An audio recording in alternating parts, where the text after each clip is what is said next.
সুবহানাল্লাহ, সুবহানাল্লাহ, আল্লাহু আকবার।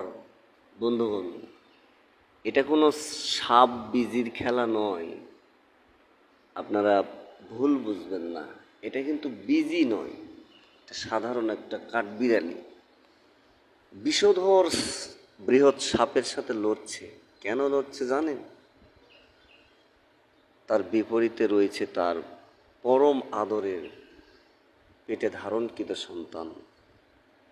এই ভিডিওটা প্রমাণ করে যে এই পৃথিবীতে মাই একমাত্র পারে অকৃত্রিম ভালোবাসা দিতে সন্তানকে। মায়ের ভালোবাসার মধ্যে কোনো খাদ নেই, নিখাদ অকৃত্রিম ভালোবাসা, কোনো স্বার্থ নেই।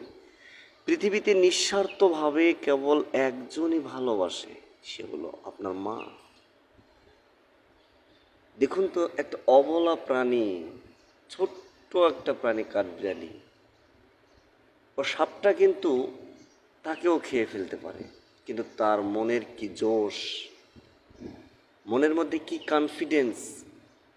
সে কোনো কিছুকে পরোয়া করছে না, তার সাথে নিরবিচ্ছিন্ন যুদ্ধ করে যাচ্ছে শুধুমাত্র তার সন্তানকে রক্ষা করার জন্য। আল্লাহু আকবার, আল্লাহু আকবার।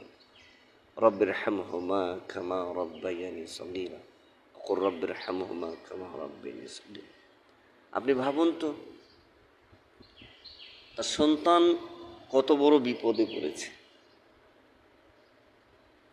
আমার মনে হয় কি জানেন, যে ওই শিকারীর শিকার যদি, এই শিকারটা যদি একজন স্ত্রী হতো অথবা বিপরীতে একজন স্বামী হতো, তাহলে আমার মনে হয় না, কোনো পৃথিবীতে এমন কোনো নজির নেই যে স্বামী স্ত্রী পরস্পরের জন্য জীবন বাজি রেখে এভাবে নিজেকে, তার বিপরীত সহধর্মীকে উদ্ধার করার চেষ্টা করত। বরং আব্বাসলে বাপের নাম, সে নিজেকে গুটিয়ে নিত। পরম ফ্রেন্ডও যদি হতো, বন্ধুও যদি হতো, সেও নিজেকে গুটিয়ে নিত। কিন্তু মা কিন্তু নিজেকে গুটিয়ে নেয় নাই। মায়ের ভালোবাসা কতটা নিঃস্বার্থ দেখুন, সন্তানকে উদ্ধার করেই ছাড়লো। আল্লাহু আকবার, সুবহানাল্লাহি ওয়া বিহামদিহি, সুবহানাল্লাহ।